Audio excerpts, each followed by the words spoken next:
도미노에 대해서 아마 여러분 잘 아실 텐데, 직사각형의 작은 패에 점을 새겨서 맞추면서 첫 번째 패를 넘어뜨리게 되어지면 연쇄적으로 그리고 차례차례로 그 마지막까지 패가 넘어지게 하는 그런 게임입니다.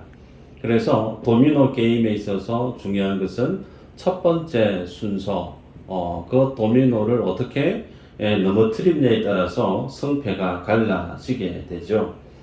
그래서 중요한 것은 첫 번째 도미노가 넘어지게 되어지면 반드시 마지막 도미노까지 넘어지게 되죠.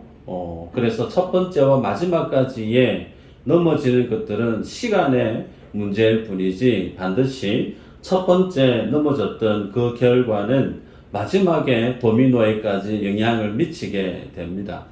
이런 어떤 현상을 두고 도미노 현상 혹은 도미노 효과 그렇게 표현하기도 하죠.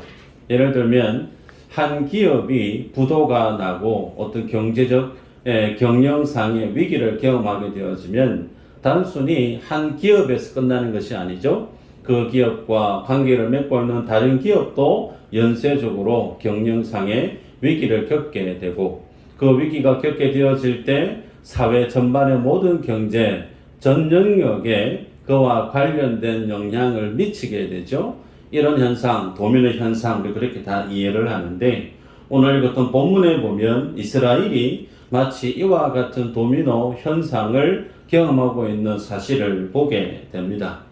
지난 시간에 온니엘이라고 하는 사사가 이스라엘의 구원자로 나타나서 40년 동안 이스라엘을 회복시켰고 그 40년 동안 평안했다, 그렇게 성경에 기록했습니다. 그런데 그 온니엘이 죽은 이후에 이제 어떤 세상이 펼쳐지는가? 12절에 이렇게 기록하죠.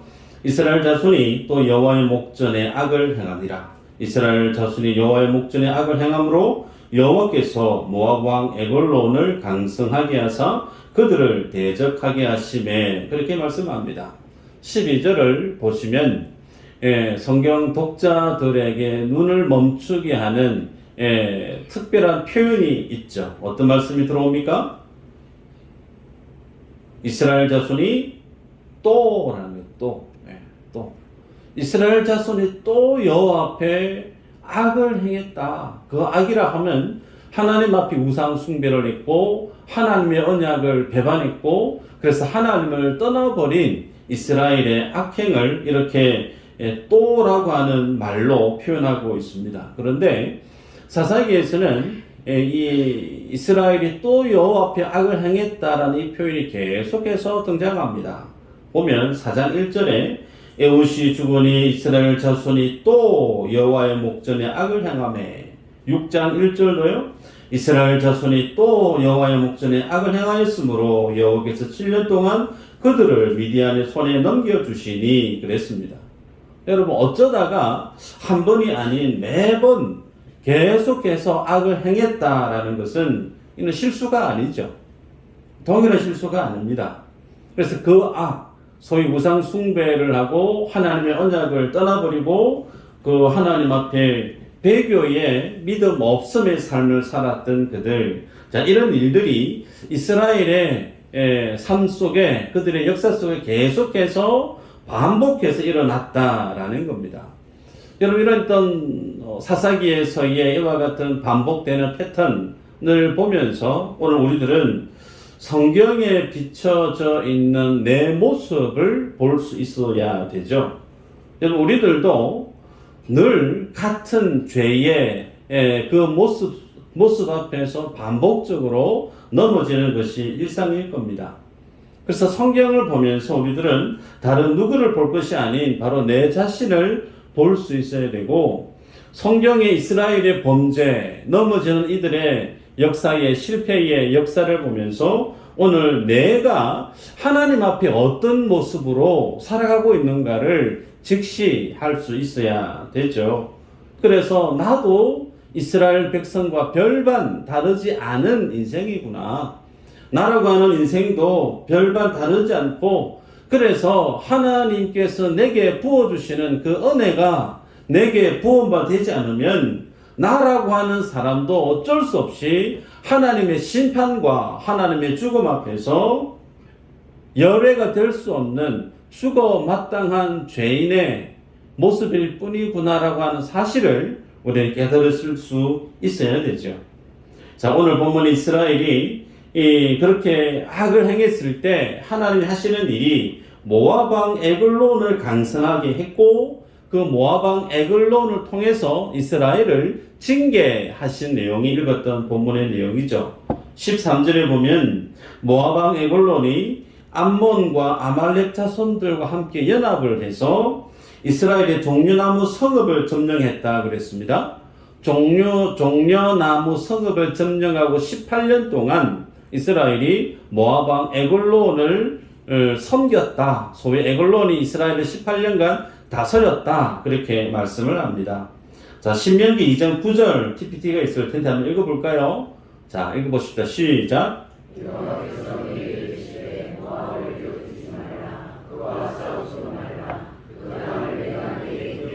주지 아니하리니 이는 내가 롯 자손에게 기업으로 주었습니다. 자, 모압 족속이 도대체 어떤 족속인가? 모압은 아브라함의 조카 롯이 그의 큰딸과 근친 상간을 해서 태어난 아들, 그 아들로 인해서 형성된 민족이 모압이, 암몬은 아버지 롯과 둘째 딸이 근친 상간에서 난 아들로 구성된 민족이 암몬이죠. 자, 그런데 중요한 것은 이 모압 족속에 대해서 하나님이 어떤 기준을 갖고 계시는가? 주님이 이 이스라엘 백성이 출애굽을 하고 광야를 통과할 때 이스라엘에게 주님이 하신 말씀이 모압저들과 전쟁하지 마라.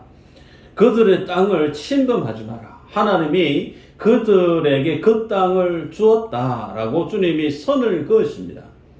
자, 그 당시 출애굽을 하고 있을 당시 모압의 어떤 군사력은 능히 이스라엘이 전쟁을 하면 승리할 수 있는 그 정도의 아주 힘이 약했던 상황이었는데, 오늘 본문에서는 주님이 이 모압을 강성하게 해서 오히려 2장과 정반대로 이제 모압이 이스라엘을 다스리고 통치하는 형국으로 바뀌어졌다는 거죠. 힘이 없었던 모압이 이제 도리어 이스라엘을 다스리는 형국이 되어졌더라. 이런 어떤 상황에 고대 근동의 판세가 바뀌어질 수 있었던 이유를 성경은 하나님께서 모압 왕 에글론을 강성하게 했다. 그렇게 기술하고 있습니다. 자, 그러면 왜 하나님이 그러면 모압을 이스라엘보다 더 강하게 만들었던 이유가 어디 있는가? 말씀 15절에 보면 이렇게 기록하죠. 이스라엘 자손이 여호와께 부르짖음에 여호와께서 그들을 위하여 한 구원자를 세우셨으니 그는 곧 베냐민 사람 게라의 아들 왼손잡이 에웃이라. 이스라엘 자손이 그를 통하여 모압 왕 에글론에게 공물을 바칠 때에 그랬죠. 왜 하나님이 모압을 강하게 만들었는가? 이스라엘이 하나님 앞에 부르짖게 하기 위함임을 성경은 그렇게 밝힙니다. 여러분, 우리가 앞서도 보았죠. 이스라엘이 하나님 앞에 부르짖는 이 부르짖음의 의미가 하나님 앞에 내가 죄를 깨닫고 회개하고 하나님 앞에 돌아서는 어떤 믿음의 변화, 믿음의 성숙 개념의 뜻하는 부르짖음인가? 그거 아니라고 그랬죠. 그 뜻이 아니고 단순히 모압으로부터 압제를 당하는 그 현실이 괴로웠다라는 거예요. 괴롭고 힘들어서 하나님을 찾는 의미의 수준에서의 부르짖음이라고 그랬습니다. 그런데 이 부르짖음, 소위 앞선 온니엘이 40년간 이스라엘을 다스렸을 때, 사사로 활동했을 때 이 부르짖음이 없었다라는 거예요. 그 부르짖음이 없었다라고 하는 것은 어느 정도 이스라엘이 하나님을 의식하고 믿음의 삶을 살았던 이스라엘의 모습을 어느 정도 짐작할 수가 있는데, 눈에 보였던 지도자 온니엘이 사라지고 나니 하나님 눈에 보이지 않다 보니까 그들이 이제 바알을 섬겼다라는 거예요. 가나안 족속들이 즐겨 섬겼던 부와 풍요의 신을 이스라엘 백성이 하나님을 등 뒤로 던져버리고 눈에 보이는 가나안 민족들이 부하게 살아가는 그들의 신을 섬기고 말씀을 떠나버렸다라는 겁니다. 그래서 우상을 섬겼던 그들에게 오늘 주님은 모압을 강성하게 해서 그들에게 괴로움을 더하심으로 하나님 앞에 부르짖는 믿음의 자리로 주님이 이끌고 있는 걸 보게 되죠. 여러분, 이 모습을 보면서 우리가 하나님 앞에 살아가는 우리들의 실제 모습을 확인할 필요가 있습니다. 한번 여쭤볼까요? 우리가 이 자리에 하나님을 믿는 예배자로서 나올 때 하나님의 자녀가 돼서 예배하는 이 기간 동안에 하나님의 자녀로 구원받기 위해서 어느 정도 준비를 하고 혹은 시험을 통과해서 혹은 어떤 회사에 들어갈 때 수습 과정을 거치듯 그런 어떤 준비된 과정을 거쳐서 이 자리에 앉아 있는가? 그런 분이 한 분이라도 계신가? 없어요. 우리들은 구원받기 위해서 하나님의 자녀가 되기 위해서 뭔가 시험을 치르고 자격을 갖추고 어떤 일정 수습 기간을 지나고 나서 우리가 주님 앞에 예배자로 서 있는 것 아닙니다. 우리 모두는 성령 하나님께서 불가항력적인 은혜를 우리에게 부어주셨고 그 주님께서 우리로 하여금 죄가 뭔지 하나님 앞에 있는 내 자신의 실제 영적인 실체가 뭔지 하나님께서 깨닫게 주셨습니다. 그래서 그 주님이 역사하신 하나님의 일하심으로 우리가 예수 그리스도를 나의 주인으로 영접하고 그 주님을 나의 주로 나의 구원자로 하나님으로 예배하고 있습니다. 때문에 여러분, 우리들은 이 사실을 기억하셔야 돼요. 준비되어져서 하나님을 믿는 자가 아니다라고 하는 것은 하나님 앞에 나의 모습이 하나님의 자녀로서의 신분은 바뀌어졌다는 거예요. 그죠? 그러나 신분은 바뀌어졌으나 사람이 바뀌어졌는가? 아니라는 겁니다. 내가 하나님을 믿는 예배자로서 주님 앞에 서 있긴 하지만 나라고 하는 사람은 예수님을 믿기 전이나 후나 그 사람은 같은 사람이라는 거예요. 신분은 바뀌어졌으나 그 사람의 본성, 그 사람의 모습은 실제 크게 바뀐 것이 없다라는 겁니다. 여러분, 교회 신앙생활 하다 보면 왕왕 그런 분들을 만납니다. 목사님, 어떻게 교회 다니는 사람이 저렇게 행동할 수 있어요? 어떻게 저런 말을 하고 신앙생활을 어떻게 교회의 중직자라는 사람이 저 정도밖에 안 됩니까? 나 저 사람 때문에 교회 못 다니겠습니다. 네. 그렇게 하소연하고 불평을 쏟아내시는 분들을 보게 됩니다. 여러분, 서두에도 방금 말씀을 드렸지만 우리가 예수님을 믿음으로 신분의 변화는 확실해요. 구원을 얻은 하나님의 자녀가 된 것 사실이죠. 그러나 우리의 삶의 내면이 바뀌어졌느냐, 사람 됨됨이가 바뀌어졌느냐? 아니에요. 우리 모두는 예수님을 믿음으로 서서히 하나님의 자녀다움의 그 믿음의 모습으로 서서히 바뀌어져 가고 성숙해 가고 성장해 가고 있는 소위 공사 중인 인생이라는 겁니다. 그러기에 여러분, 우리가 교회에서 신앙생활을 할 때 어떻게 예수 믿는 사람이 저런 말을 할 수 있지? 할 수 있습니다. 교회 중직자가 어떻게 저렇게 행동할 수 있지? 할 수 없을까요? 할 수 있습니다. 네. 우리들은 하나같이 예수님을 만나기 이전에 어떤 삶을 살았느냐면 철저히 자기 중심적인 삶을 살던 인생이에요. 모든 세상의 우주의 중심 기준이 바로 내 자신이죠. 천하 없어도 나는 손해봐서는 안 되고, 나는 무조건 이익을 봐야 되고, 잘 돼야 되고, 무조건 행복해야 되고, 모든 것이 나 중심으로 살던 인생들이었습니다. 그런데 그런 내가 예수님을 만나고 나서 나 중심이 아닌 하나님 중심의 삶의 모습으로, 주의 몸된 교회 중심의 삶의 모습으로 우리는 서서히 바뀌어져 가고 있는 인생들이죠. 때문에 여러분, 사람을 보면서 실망할 수 있는 여지 없을까? 차고 넘칩니다. 교회는 완전한 곳이 아니에요. 목사 완전한 사람 아니에요. 교회 중직자 완전하신 분 한 분도 없어요. 그러기에 여러분, 우리가 사람을 볼 때 여러분이 이제 아셔야 될 게 실망할 수 있다. 예, 그거 인정하셔야 됩니다. 예, 그래서 신앙생활 할 때, 나 저 사람 때문에 신앙생활을 못할 것 같다. 여러분, 그분은 신앙생활의 첫 출발점부터 잘못된 거예요. 신앙생활의 첫 출발점은 사람에게 있지 않죠. 하나님께 있습니다. 그분을 뵙기 위해서, 그분을 만나기 위해서 우리는 신앙생활을 하면서 주님 앞에 몸된 교회로 나와 신앙생활 하는 것이지, 목사 보러 오는 거 아니에요. 교회 중직자 다른 사람 만나러 온 거 아니에요. 사람이 좋아서 신앙생활 하실 수 있습니다. 사람이 주는, 교회가 주는 정 좋죠. 그런데 그 정이, 그 어떤 즐거움이 내 안에 옅어지고 보이지 않고 사람 때문에 당하는 어떤 가시, 상처 없을까요? 세상에 그런 게 없습니다. 교회마다 다 적잖이, 짜글짜글, 찌글찌글 적잖은 소동이 있고 갈등이 당연히 있습니다. 왜? 모든 교회가 공사 중인 교회이기 때문에.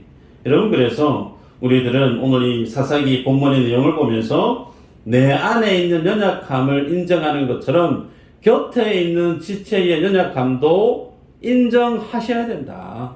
그래서 교회 안에서 우리 모두는 주님 앞에서 하나님의 은혜와 성령과 하나님의 말씀으로 좀 더딜지 모르나 성숙해 가고 있는 과정이다. 이 사실을 꼭 기억하시길 바랍니다. 자, 오늘 본문 가운데 하나님 앞에 돌아서버린 이스라엘을 향한 하나님의 구원의 스토리를 그럼 어떻게 펼쳐져 가는가 보십시다. 15절에 보면 하나님께서 이스라엘을 위해서 한 구원자를 세우셨다. 그렇게 말씀을 하죠. 그 사람의 이름이 에훗이라고 하는 사람인데, 에훗, 이 사람의 이름의 뜻은 하나 된 혹은 연합, 그런 뜻을 지니고 있습니다. 자, 그런데 그를 어떻게 소개하는가? 베냐민 사람 게라의 아들 왼손잡이 에훗, 그렇게 소개하죠. 자, 베냐민 사람 게라의 아들 왼손잡이 에훗. 자, 이 내용을 직역을 하면 오른손의 사람 게라의 아들 왼손잡이 에훗이란 뜻이에요. 직역을 하면. 그래서 여러분이 다 느낄 수 있는 것처럼 에훗을 그냥 에훗 그렇게 표현하면 되는데, 왼손잡이 에훗 그렇게 앞에 왼손잡이라고 하는 내용을 삽입을 해서 독자들로 하여금 에훗이 왼손잡이였음을 강조하고 있는 것을 여러분이 보게 됩니다. 여러분, 그러면 이 왼손잡이라고 하는 이 말의 의미는 어떤 의미인가? 원어적인 의미를 살펴보면 오른손을 못 쓰는 사람, 소위 오른손에 장애를 가지고 있는 사람, 그래서 왼손을 쓸 수밖에 없는 사람, 그 뜻입니다. 그래서 왼손잡이 에훗 그렇게 기록하고 있죠. 여러분, 유대 문화 그리고 성경에서의 오른손, 이 오른손의 의미는 하나님의 어떤 능력, 어떤 권세, 영광을 상징하죠. 그래서 오른손은 늘 많은 어떤 소망을, 희망을 갖게 하는 의미로 쓰여집니다. 그러면 왼손은요? 상대적이겠죠? 오른손이 권능, 권세, 영광이면 왼손은 좀 그와는 상대적인 의미로 쓰이고 있다라는 거죠. 자, 그래서 에훗, 오른손에 장애를 가지고 있어서 왼손을 쓸 수밖에 없었던 사람을 하나님은 이스라엘의 사사로 세우셨다. 그렇게 말씀을 합니다.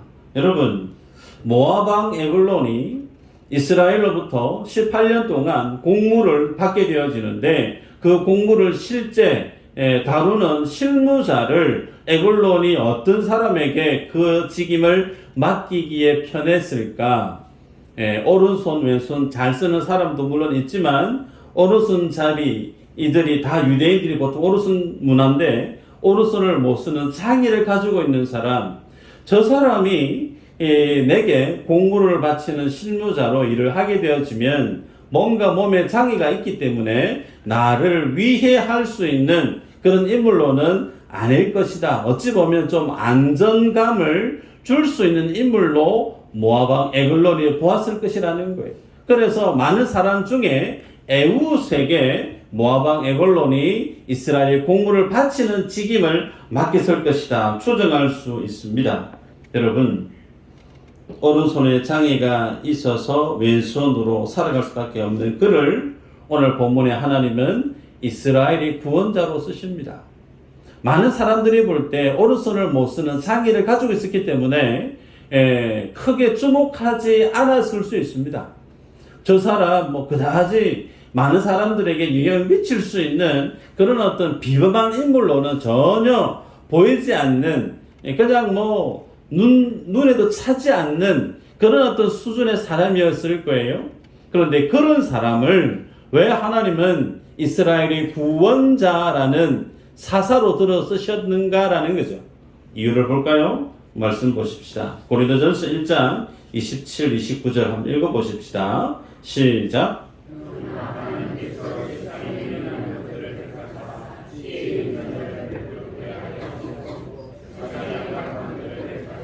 강한 것들을 부끄럽게 하시며 하나님께서 세상에 천한 것들과 멸시받는 것들과 없는 것들을 택하사 있는 것들을 폐하려 하시나니 이는 아무 육체도 하나님 앞에서 자랑하지 못하게 하려 하십니다. 아멘. 자, 이 말씀을 보면 하나님이 들어 쓰시는 사람들이 어떤 사람들인가를 정의하고 있습니다. 세상에 미련한 자, 세상에 약한 자, 세상에 천하고 멸시받고 없는 자를 하나님이 들어 쓰신다라고 말씀을 해요. 자, 그런 사람들이 누군가?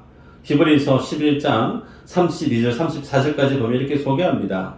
내가 무슨 말을 더하리요? 기돈, 바락, 삼손, 입다, 다윗 및 사무엘과 선지자들의 일을 말하려면 내게 시간이 부족하리로다. 그들은 믿음으로 나라들을 이기기도 하며 의를 행하기도 하며 약속을 받기도 하며 사자들의 입을 막기도 하며 불의 세력을 멸하기도 하며 칼날을 피하기도 하며 연약한 가운데서 강하게 되기도 하며 전쟁에 용감하게 되어 이방 사람들의 지인을 물리치기도 하며.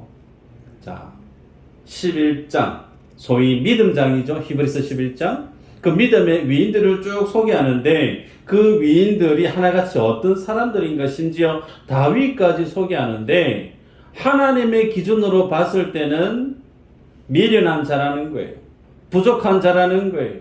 볼품없는 자였다라는 겁니다. 그래서 읽었던 방금 본문의 34절인가요? 연약한 가운데서 강하게 되기도 하며, 하나님이 하나님의 사람들을 들어 쓰실 때 그들이 강해서 쓰신 거 아니라는 거예요. 하나님이 그들을 선택했던 이유는 그들이 약했기 때문에 하나님이 강하게 들어서 쓰셨다. 이것이 하나님이 하나님의 일을 펼쳐가시는 하나님의 기준이고 원칙임을 보게 됩니다. 여러분, 그래서 왜 이렇게 주님은 세상 사람들이 좋아하는 소위 잘난 사람, 힘이 있는 사람, 능력이 있는 사람, 많이 배운 사람, 많은 것을 가진 사람, 그런 사람들 주님이 들어 쓰시는 것이 아니고 정반대인 사람들을 왜 들어 쓰시나? 한 군데 더 볼까요? 스가랴서 4장 6절 한 번 더 보십시다. 한번 읽어볼까요? 시작. 스룹바벨에게 하신 말씀이 이러하니라. 만군의 여호와께서 말씀하시되 이는 힘으로 되지 아니하며 능력으로 되지 아니하고 오직 나의 영으로 되느니라. 뭘로 된다고요? 나의 영으로. 힘과 능력, 세상 사람들은 힘과 능력을 쫓습니다. 돈이 힘이다, 돈을 쫓죠. 권세가 능력이다, 권세를 쫓습니다. 그러나 하나님은 그런 자를 들어서 하나님의 역사를 펼쳐가시는 것이 아니고 오직 나 여호와 하나님의 영으로만 되느니라. 여러분, 그래서 읽었던 고린도전서 1장 29절에 이는 아무 육체도 하나님 앞에서 자랑하지 못하게 하려 하심이라. 여러분, 교회 안에서 반드시 회복되고 깨뜨려져야 될 잘못된 신앙의 습성, 편견이 있어요. 뭐냐면 지성이면 감천이다라는 거예요. 내가 하나님 앞에 열심히 뭔가를 하면 하나님이 감동받으셔서 내게 소원을, 내 꿈을, 어떤 내가 원하는 것을 주님이 들어주시는 분으로 이해하신다라는 겁니다. 여러분, 하나님 그런 분 아니에요. 하나님은 인간의 손으로 무엇으로 드리든지 주님 그것을 기뻐하시는 분 아닙니다. 하나님 앞에 서 있는 인생의 본질은 흙입니다. 우리가 창세기 수요일날 말씀을 보지만 하나님 앞에 있는 인생은 먼지에 지나지 않습니다. 그 흙이요 먼지가 하나님 앞에 의에 완전하신 주님 앞에 설 때 가치가 있는가? 가치 없어요. 우리라고 하는 인생의 가치, 세상 사람들은 절대 가치로 인권을 최고의 가치로 여길지 모르나 창조주 되신 하나님 앞의 인생은 별 가치 없습니다. 그냥 죽어 마땅한 죄인에 불과하다라는 거예요. 그런 우리의 손으로 정성을 다 바쳐서 주님 앞에 온갖 정성을 바치면 하나님이 감동하셔서 우리의 모든 필요를 채워주시는 분, 여러분 하나님 그런 분 아니라니까요. 하나님은 우리에게 하나님의 영으로 하신 것만 받으십니다. 그래서 주님이 하시는 말씀, 이는 아무 육체도 하나님 앞에 자랑하지 못하게 하려 함이라.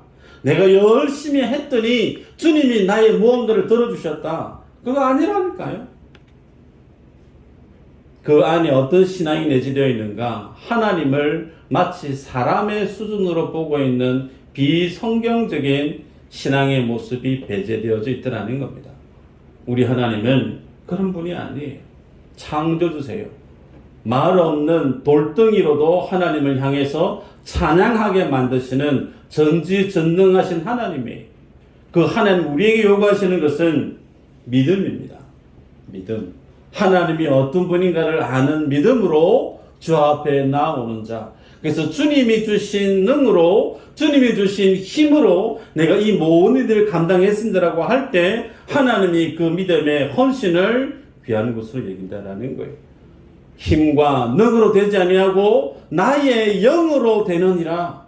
하나님이 받으시는 것은 성령으로 하신 거, 하나님의 은혜로 하신 거, 이것을 최고의 가치로 주님이 인정하시더라.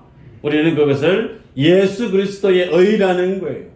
그 아들의 이름으로, 그 아들의 은혜로 주님 앞에 헌신하고 믿음으로 주님 앞에 순종한 것들만 주님이 받으시지, 그거 다 열애하고 내 가지고 있는 정성, 그거 의미 없더라는 겁니다.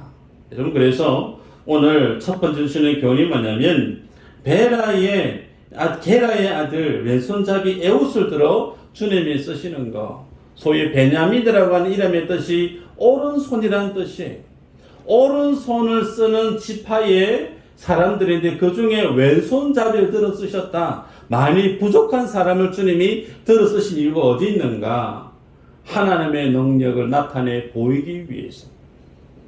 세상 사람들은 힘이 있는 사람, 능력이 괜찮은 사람, 많은 사람들 앞에 내볼 것이 있는 사람, 그런 사람들을 의지하고 찾고 기대지만 하나님이 쓰시는 사람은 그런 세상의 방식이 아닌, 세상의 기준이 아닌 오롯이 하나님의 능력으로 그분의 뜻으로 쓰임받는 인생을 들어 쓰시기를 기뻐하시더라. 그러게 여러분, 어떤 인생이 복 있는 인생인가? 쓰임받는 인생이에요.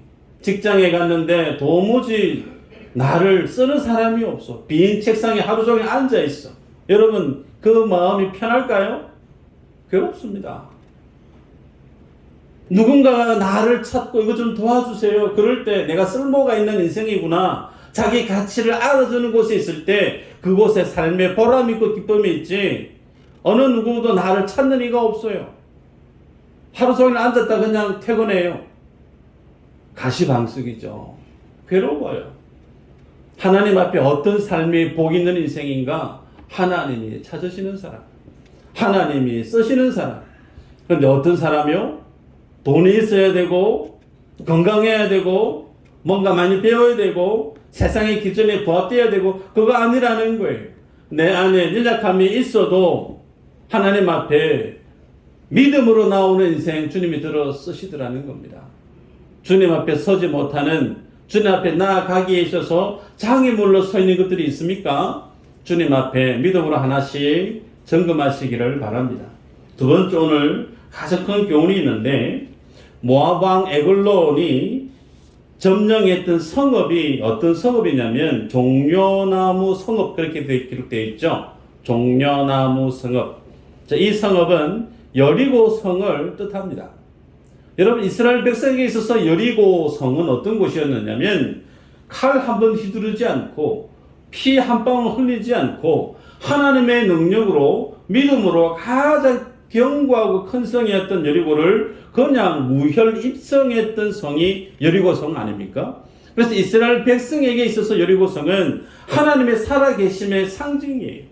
이스라엘이 하나님의 백성임을 드러내는 아주 상징적인 성이 여리고 성인데, 그 여리고 성을 모압에게 뺏겨 버렸다라는 겁니다. 그리고 그 모압에게 가장 상징적인 믿음의 성이었던 지역이었던 그 여리고를 뺏길 수밖에 없었던 이유를 오늘 성경 우리에게 복선으로 알려줍니다. 말씀을 보면 에훗이 모압 왕 에글론에게 공물을 바치고 나서 돌아가죠. 돌아가다가 다시 멈춰서서 다시 에글론을 향해 가는 곳이 있어요. 성경 보면 19절 그리고 26절 그곳의 지역을 언급하고 있죠. 그 지역이 길갈로 나타납니다. 여러분, 이스라엘에게 있어서 길갈, 우리가 앞서 보았죠. 길갈, 그 이름의 뜻은 애굽의 수치를 물러가게 했던 곳. 요단강을 도하고 나서 그 요단강 물이 넘쳐나는 홍수가 나는 그 시기에 하나님이 요단강물을 끊고 마른 땅으로 건너가게 했고, 그곳에서의 돌을 들고 와서 그 돌을 돌무더기를 쌓음으로 하나님이 이스라엘 백성을 도우셨다. 애굽의 종으로 살았던 그들의 수치를 물러가게 만들었던 참으로 하나님의 살아계심을 상징성이 살아있었던 섬에 있었던 곳이 길갈이죠. 그곳에서 이스라엘 백성들이 할례를 했습니다. 우리는 이제 하나님의 백성이다라고 하는 사실을 몸에 새긴 곳이 길갈이에요. 그곳에서 유월절을 거행했습니다. 하나님이 우리를 구원해 주셨다라고 하는 구원의 노래를 불렀던 믿음의 간증, 믿음의 축제가 있었던 곳이 길갈이에요. 그래서 이스라엘 백성들에게 있어 이 길갈은 하나님의 생생한 은혜가, 하나님의 언약이, 믿음의 간증이 있었던 아주 상징적인 그런 어떤 하나님의 영광이 섬에 있었던 곳이 길갈이란 말이에요. 그런데 그 길갈 앞에 오늘 같은 본문에 보면 어떤 곳으로 소개하느냐, 돌 뜨는 곳이라고 되어 있죠. 돌 뜨는 곳. 이 돌 뜨는 곳의 의미가 뭐냐면 그 길갈에 큰 우상이 서 있는 곳이다, 그 뜻입니다. 정리할게요. 여러분, 길갈에 하나님의 우상이 세워져 버렸다라는 겁니다. 길갈이 무너졌기 때문에, 무너진 길갈 때문에 여리고가 무너졌고, 여리고가 무너졌기 때문에 이스라엘이 그냥 송두리째 넘어져 가고 말았다라는 겁니다. 여러분, 하나님의 거룩한 길갈이 우상의 도시로, 그곳에 큰 우상이 세워졌을 때 그 우상이 세워진 그곳에서 에훗은 주님 앞에 발걸음을 돌립니다. 내 혼자 살아보리라가 아니고 하나님 주시는 감동대로, 하나님의 뜻대로 그 우상의 자리에서 돌이켜서 우상의 상징, 그 힘이 서려 있는 모압 왕 에글론을 향해서 그가 나아갑니다. 혼자 몸으로. 그러면서 그곳에 가서 에글론을 칼로 찔러 암살하는 내용이 오늘 읽었던 본문이죠. 여러분, 그래서 본문에 좌우 날선검을 차고 오른쪽 허벅지에 칼을 숨겨서 에글론을 죽였다라는 표현이 기록되어져 있습니다. 그래서 그 칼 끝까지, 손잡이까지 따라 들어가고 그 칼을 빼지 아니했더니 그 칼에 기름이 엉겼다. 상당히 에글론 왕이 죽은 그 내용을 성경에 많은 지면을 할애하면서 자세하게 언급하고 있는 걸 우리가 보게 되죠. 이 모습부터 우리가 알 수 있는 게 뭐냐면 좌우에 날선 검. 여러분이 익히 기억나실 거예요. 말씀 한번 볼까요? 히브리서 4장 12절 한번 읽어보십시다. 시작.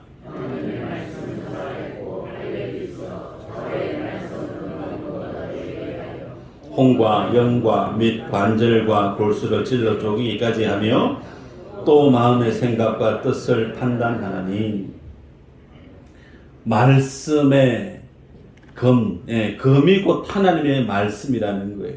그런데 그 말씀의 검이 혼과 영과 및 관절 골수를 찔러 쪼개고 마음의 생각과 뜻을 감찰한다. 소위 심판의 도구가 뭐냐면 가장 먼저 하나님의 말씀으로 증거되어지는데, 오늘 본문에 보면 왼손잡이 에훗이 마치 하나님의 심판의 칼날처럼 그렇게 자신의 삶에다가 하나님의 뜻을 담아서 하나님의 말씀을 순종해서 그가 하나님의 심판의 칼로서 에훗이 에글론을 향해 하나님의 심판을 행하는 것을 오늘 본문을 통해 보게 됐죠. 자, 그 결과가 어떻게 되어졌는가? 27절에 보면 그가 에브라임 산지에서 나팔을 크게 봅니다. 그랬더니 이스라엘 백성들이 한 곳에 불러 모아졌어요. 그리고 그들이 하나님 앞에 나아가서 이제 모압을 물리치는 역사의 반전을 기록하고 있습니다. 에훗의 이름의 뜻이 뭐라고요? 하나됨, 연합. 흩어졌던 이스라엘이 에훗이 하나님의 말씀 앞에 순종했더니 흩어졌던 이스라엘 백성들이 하나로 뭉쳤어요. 하나님을 떠나버렸던 그들이 에훗이 주님 앞에 순종했더니 흩어졌던 그들의 마음이 하나가 되어졌고, 하나님을 떠났던 이스라엘이 하나님과 연합되어지는 믿음의 역사가 일어나서 다시금 이스라엘이 회복되어지는 믿음의 사실을 보게 됩니다. 자, 이 내용이 오늘 우리에게 주는 실제적인 영적인 도전이 있습니다. 이스라엘이 18년 동안 모압 왕 에글론의 압제 아래 있었던 이유가 어디 있었는가? 이스라엘이 힘이 없어서, 이스라엘이 군사력이 약해서가 아니라 성경은 우리에게 얘기합니다. 길갈이 무너졌기 때문에.